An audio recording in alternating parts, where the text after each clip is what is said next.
We can get rolling.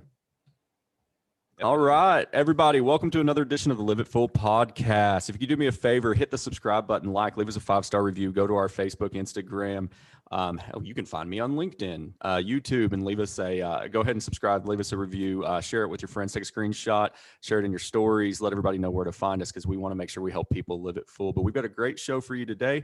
I'm in the studio by myself. I've got a good friend of mine, Brian McKittrick, on Zoom with us, and he's going to go through a few things. We're going to learn a little bit about him. He's a guy who I think embodies our ethos of live it full through business, through family, through faith, through everything. And so I'm excited to have him on the show today. Brian, why don't you tell us a little bit about yourself? I don't like introducing my guests more than that because I think you give your story a little bit better than I will. Okay, awesome. Thank you. I appreciate you having me. So like yourself, I am in the insurance space. So my company is Insurance of Texas. That's my brokerage. If you're seeing this video, I also have a training school, Texas Insurance Training Academy. I've been an active broker, actually been licensed since 2005, but full-time active since 2015. Prior to that, I spent about 12 years managing in the retail space, store management, sales management, and retail. I've always been a top performer. I do have some trophies in the background. Well, nobody ever cares about insurance trophies except other people in insurance. That's what I've figured out. Yeah. It's the cool thing. Yeah. Yeah, we always want to talk about the record or what we sell and that kind of thing. I started a class once, a training class, and I was telling them how much I had sold. It was a health class. So I was telling them how much I'd sold in my first few years. And the first question I got was, is that a lot? Yeah. It's relative, but the coolest trophy I have up here, I am a father of 2. My daughter is about to be 17. My son just turned 8, but this is my Lego family trophy. You can see it in the video there. I saw that the other day. I think that's really cool. Yeah, my wife made that. That's our second version. We have another dog. So we have our my wife, my son, our 2 dogs are in that photo. And if you're immortalized as Lego, it never goes away, right? That's right. That and bobbleheads is what I've figured out. I see one back there. Then you might have one of yourself. I do have one of myself. I have not gotten there yet, but I have many friends that do. So if anybody's watching this, if they want to send me a bobblehead of Richard, feel free. I will make sure and put it online for you. Oh, that's cool, man. So tell them a little bit. I'm in insurance, and we kind of do everything from, we're P&C Life and Health. One-stop stop for a lot of things for those that know what I do. But tell us a little bit about what you do as far as, because I know you focus more all 50 states, health, life, those kind of things. And I know the Live It Full viewers may not care as much about that because we're insurance nerds. But I think it's cool, in case somebody out there who is needing guidance, they can reach out to you on those things. Yeah, absolutely. So I am licensed in all states plus DC. In the insurance world, DC is a state. So I have all states for life, health, and senior plans. Not only that, I have dozens of carriers. So my philosophy is when I'm talking to someone, I don't want them to have to be able to not help them. So I went wide and deep with the products in that space. I am licensed for property casualty in Texas. So that's home, auto, personal lines, and commercial lines as well. But I primarily live in the health space. So on social media, when I'm interacting in groups or get tagged, I want to be able to help anyone and not have to basically, walk somebody. So it helps me from a sales standpoint, but it also helps the consumer to not have to go from, calling 3 or 4 different offices to find out what fits for them. And I don't think people realize the amount of effort it takes to get licensed in all 50 states. A lot of them are reciprocal, but you still have to go through a process of applying and paying some licensing fees and making sure that you are qualified in that state. And every one of them is different is the problem. And they all may have different requirements and requirements on continuing education. So anybody that can do that's a stud in my book. Yeah, it's not just monetarily. Luckily, it's weird. Like I revolve. My license seems to expire like a third of the country every year. So every year I'm revolving a third of the country, it seems like. But yes, as more states in the health space, there's about, I think we're up to 15 now that operate their own state exchange. So if you're to participate in those exchanges, that's an additional training as well. So I've yet to do all 15 in a year, but it is interesting though, that as they expand and get more, that space gets deeper, especially now with Biden coming back in office, they're going to probably expand that even more. Yeah, I noticed they had went ahead and reopened enrollment for the marketplace. Which is correct. And again, insurance nerds here talking, but if anybody needs any health coverage out there, or if they have questions, or you have things coming up or things, you have life events that change, we'll get you Brian's info. He can definitely help you out, whether you're in Texas or DC or Florida or California or any of the great 50 everywhere. states. He can help you out, which is a good thing to have one point of contact on that. Yeah, absolutely. All right, man. If I had to ask you one question on this, if you could give me, and maybe it relates to core values, what I call is a life ethos. Ours is faith, family, finance. We're going to live every day to the fullest. We're going to live every day with purpose, with those being our priorities. If you had to nail down one sentence or one thought that's your life ethos, what would that be, man? So I think in terms of what I call teams. Now, teams to me in my business sense, my business core values is an acronym, but I think about the group. So if you look at, what's my office team, what's my business team, and then from there, what's our personal team. If we're all, I say team, a team comes together for a common purpose and a common goal. So your family can be a team, whether that's your immediate family, your spouse and kids, or your greater family when you get your uncles, cousins, and that in that regard. Then you've got your core business team, and then beyond that, maybe the network you associate with. You and I are both in the Apex Executive Group. That in itself is very much like a team. That's been kind of my philosophy, is the team mindset. Yeah, no, I mean, I think that's then you can delineate what team is what. I think sometimes we call them tribe, we call them family, we call them circle. Yep. I lied. I haven't heard anybody really go with team, so I definitely like that. One thing that I think that you're well known for, at least in the social media space, are dad jokes. Yeah. You post one a day, at least on Instagram, that I've seen. And so, I do one a day. Yeah. I never thought I would be at a point in my life where I said dad jokes fairly frequently. It's amazing the transitions that we go through as we get a little bit older and we have running around. Favorite dad joke? Throw it at me. Man, I don't know about favorite, because I come across so many. One that I laughed pretty hard at a couple weeks ago was, okay, did you hear about the award they gave the guy who created knock knock jokes? No, I didn't. Yeah, they're giving him the Nobel Prize. The best ones make you think for a minute. If you think for just a second, yeah, some of them are, yeah. I like but yeah, I've what's funny now is I post one a day.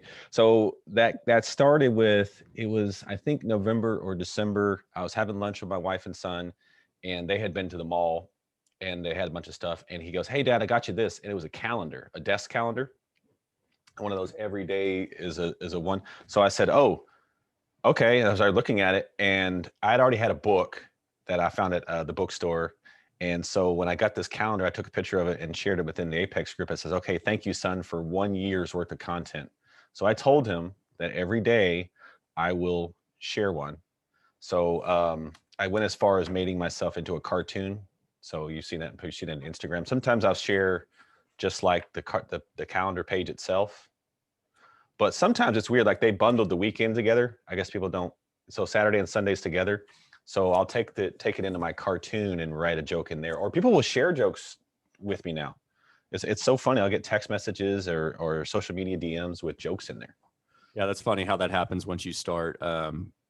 Once you start doing those things, people associate you with it. I occasionally get text messages and emails and messages as the Live It Full guy, which I think is funny. Or I have one friend who knows exactly what I'm doing, and he'll send me something. Do this for your Live It Full thing. I always just kind of laugh because he's like, "That thing you do," but yet he watches everything I do, so he's just messing with me. That's funny. Cool. Well, you don't realize that people are really watching until a couple weeks down the line or a couple months down the line, people will say something to you or share a joke with you. It's like, I never see this person interact with me, yet they've been watching. Because they don't. There are more stalkers out there than likers. You know what I mean? I think you get a lot more. And if you follow analytics on social media, which anybody in this sphere, which really anybody with a business should be cognizant of impressions on social media. I don't care what business you're in. If you're selling something, providing a service, providing a product, whatever it is, you've got to understand impressions on social media. But I think you have a lot of people, because let's say you put a post out there and you get 50 or 100 likes, but 1,000 people saw it. Yeah. And that doesn't that's mean what's they wild. glanced over it casually. They just didn't think, I'm going to like that. Now we all do, and that are cognizant of it because of Facebook and Instagram and, Sure. and LinkedIn Yeah. and everything. Because the algorithms, we know that Mhm. we want our friends' posts to go to the top, so we're going to like it and comment and share it. Right. Most people don't probably understand that aren't in that sphere every day of social media. And so they don't do Right. those things, but you're right. I mean, people see things in a much greater frequency than we think, and they're always watching. Yeah. Partly because they maybe want to hate, they maybe want to love, but they're always watching. The haters sometimes are your biggest fans.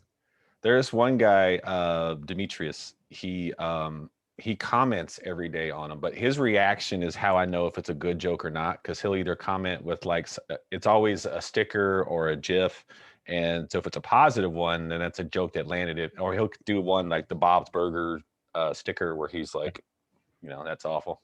I like it. So our kids go to a private Christian school right now for elementary. We believe in laying a firm foundation. Mine does They'll too. go to public school Yeah. in 4th or 5th grade. Generally, my Okay. oldest will go next year. But what's funny is I had told my oldest, probably when she was 6 or 7, she's 9 now.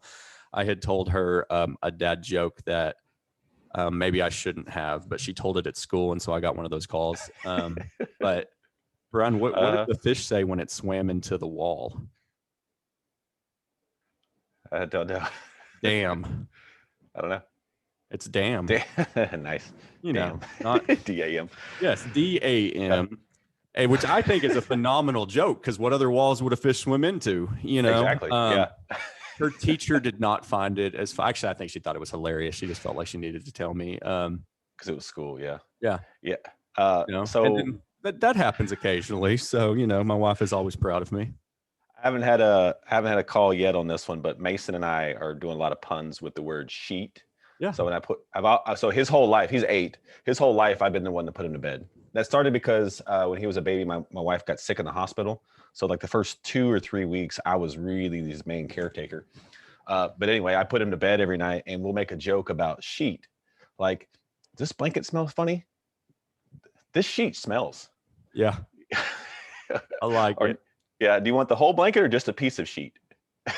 Yeah, teach them right. I like that. That's going to get you in trouble at some point, man. And totally. So I do bedtime for the kids most of the time too. I don't know if that's a normal thing with families or not, but I've always kind of taken that role too with all the kids because it's a good time for me to. I traditionally have done bath with them and then put them to bed, especially if my wife's had them longer in the day than I have, or Okay. Yeah. other times. And a lot of times I cook dinner, so it makes sense because she'll be having her time with the kids while I do that, and vice versa. So it just kind of depends. But yeah, I'm with you on that. I generally put the girls upstairs and help them go to sleep and those kind of things. But yeah, the other one that's a favorite of mine is, how does that one go? Oh, I went to this zoo one time and it only had a one dog there. Do you know what it was? It was a Shih Tzu. A Shih Tzu. One dog in a zoo. Yeah, Shih Tzu. That was the kind of dog, not the zoo, man. I was waiting for that. Hilarious. That's a dad. Yeah, see, dad jokes, you kind of have to chuckle every once in a while. It's not always a hard laugh. Yeah. I'm waiting for them to tell that one at school. Well, what's funny is that I see people like they don't once again don't interact, but then they'll share them. Yeah. So one person shared one of mine on his Instagram story, which I thought was a big win. I was like, I don't ever see this person do something like that. And the joke share was, statistically speaking, 6 out of 7 dwarves are not happy. I saw that one the other day. I thought it was good. I may have to throw that one on my kids for sure. All right, man. So I know you took your son's name's Mason, right? Yep. I'm not making that up. I thought so. So he went with you to an Apex meetup. Yes. I don't remember which one it was. It wasn't one that I was able to attend because I think it was on a Thursday, and I went in on Friday for our normal executives meeting once a month. And it's hard for me to be gone 2 days in a row unless it's really planned out with everything we have going on.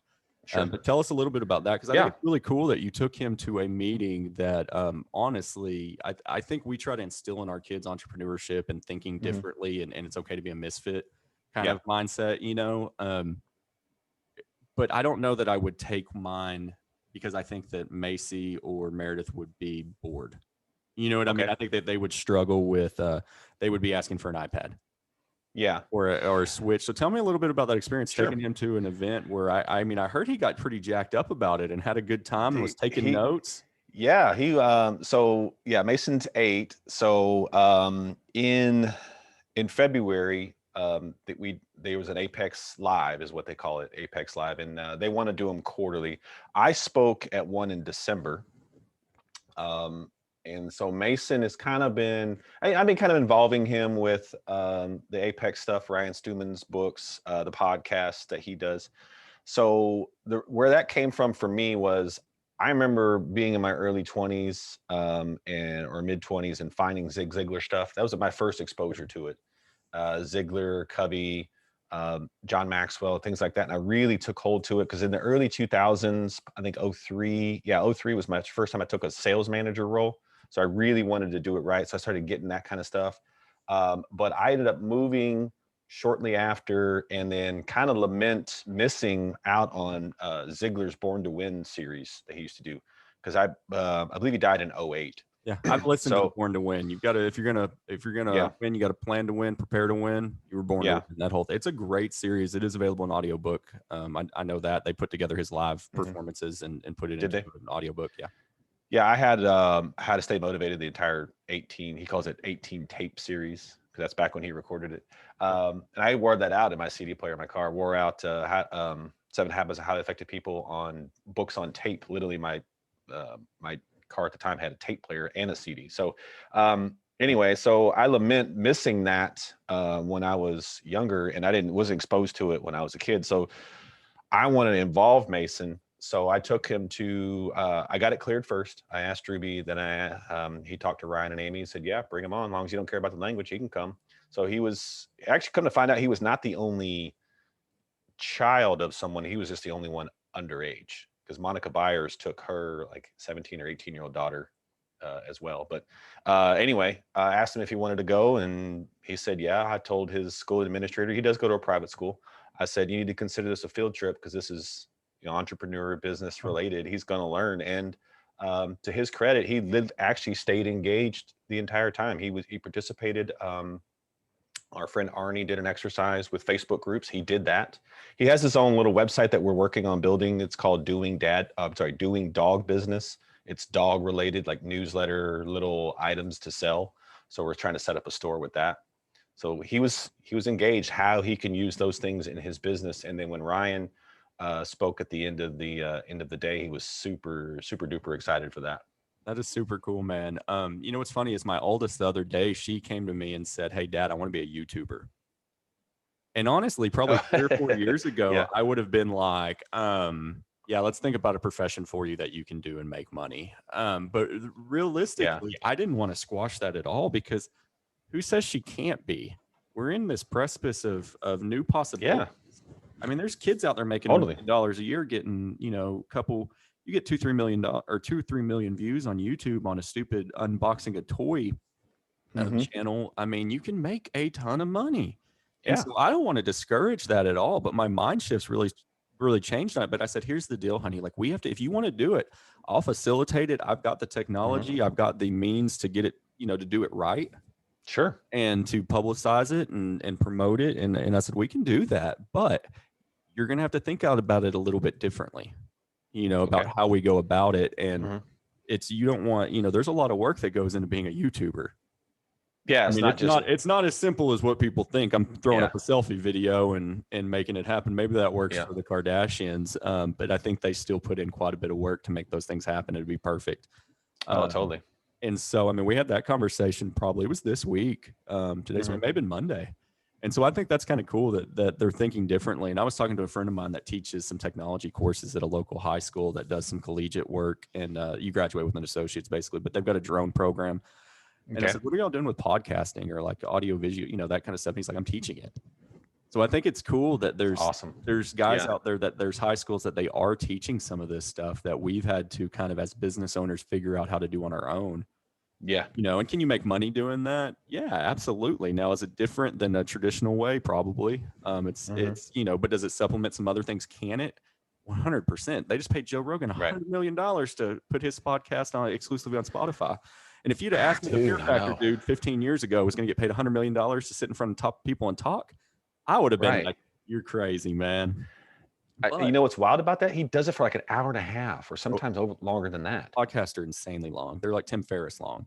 Well, not Yeah, quite, his are so long. Yeah, but they're good. I mean, you sit there and you listen yeah, to him and you're like, he's got some amazing guests on there. yeah. But it's a pretty cool deal. So I think it's really neat that we have children who are interested in those things and that we can help them. We can be who we needed when we were younger.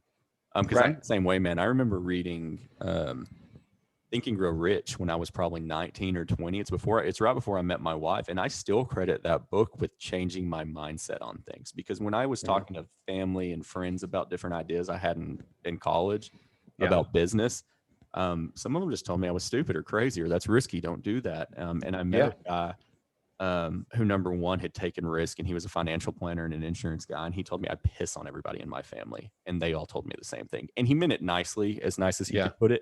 But the man did very, very well, and his family was not very well off for the most part. And I remember him telling me that. But they told him the same things. That's risky. Don't do that. Like, you could fail. Well, of course I could fail. I probably will fail, but that's okay. But I remember being shot down on stuff when by some people, and that Think and Grow Rich completely, at that point, I didn't care what people thought anymore. It completely changed my mindset. And then I got into Ziegler and Maxwell and Stephen Covey and all of those guys, and they're still in my regular rotation. It's amazing how some people just have it. They can just keep putting out great stuff. 80 years ago, Think and Grow Rich was written in the 30s. Almost 100 years ago. I'm thinking like it's the 90s still, but it is wild. I can't imagine what I know. Zig's not around anymore, but his son Tom took that reign. Now he's kind of reselling Zig's programs and updating them for this day and age. But I got a Facebook ad message earlier. I kind of follow this website, but John Maxwell's got a new book. Yeah, it's like, my goodness, the guy's been around for so stinking long. It's pretty amazing. Growing up, my mom was not the encourager type. She was the question every type thing. I remember a couple of friends of mine started playing guitar. I wanted to start playing bass with them. And I found a friend who was willing to sell me a bass at a really cheap price. And so I went to my mom and told her about it. She was like, well, you don't know how to play bass. I was like, yeah, I need to buy one to learn though, don't I? How does that work? Do I learn how to play it and then buy one? Or I was like, that doesn't make any sense. But my dad says, okay, I'll give you the money, but do a couple of things for me. He gave me a couple of chores to do. Then he gave me the money to do it. So my dad was the encourager. My mom was the, I wouldn't say discourager, but the one that was always pessimistic about everything. Yeah, no, man, I hear you. So I just think it's cool that we can take the opportunities to teach our kids at 8, 9, 10 years old versus when we had to learn in our early 20s. Right. And what they take from it, I don't know. We'll find out. Ask me again in 10 years. Hopefully they get a lot out of it and they see that that's a direction that they can go without having to find it out on their own. You don't have to reinvent the wheel, especially when you have somebody close to you saying you can do it. Right, exactly. Well, Mason committed to, so he goes to a private school, but it's some kind of very old classical program. I don't know the name of it. My wife does, but he only goes to school 4 days a week. So on Friday, he comes to the office with me, and he's responsible to do something in his deal. So I did get him an inexpensive digital course. I made sure that the person that I got it from, I said, this is something that he can handle. He says, yeah. Within a couple of different things, but yes, for the most part, Mason can handle it. So he's committed to doing that once a week, and he's going to turn that into his website. And the cool thing is, people that saw me take him there that were really excited to bring a child into the mix, they're willing to help out. So I got an Apex executive who's willing to help me get Mason going on his little website. That's awesome, man. And that's the cool thing is when you know people. Makes it a lot easier when your kid says, hey, I want to be a YouTuber. And I'm like, hey, I know some people that make a lot of money on YouTube. Yep. Let's meet them. You know what I mean? That's such a cool thing when you have those connections, man. Is there anything else you want to add? I want to be respectful of your time. I know it's a busy day for everybody. Anything you want to throw out there before we wrap it up? The biggest catalyst for me in the last few months has been network. So I would encourage anybody, if you're not already, to get around a network, a positive network, whether that's an entrepreneur group or some other type of social group that puts you around other people that, if you're not like-minded within your family or your inner circle, you're going to find people around that very much are. So I really appreciate that about the Apex group, and then now with the Apex Executive, it really is a brother sisterhood type thing. Oh, for sure, man. Yeah. That's the number one piece of advice I give people is surround yourself with people who may not think exactly like you do, but have the same passion and intensity and can push you forward and won't tell you that's risky. They'll say, let's figure out how to make it work. Exactly. I agree with you, man. Well, I appreciate you being on the show today, Brian. I think we got a lot of stuff out of there. I think that you do embody our ethos of live it full. And so if you're out there listening, hit the subscribe button, leave us a 5-star review, like us on Instagram, Twitter, Facebook, YouTube, find us on LinkedIn, share it with all your friends, because that's how we get the word out. I can only do so much as far as pushing it out on social media. We get it through our friends and family, sharing that and make it grow like wildfire. We appreciate you being on today, Brian, and I hope that you can live it full, man.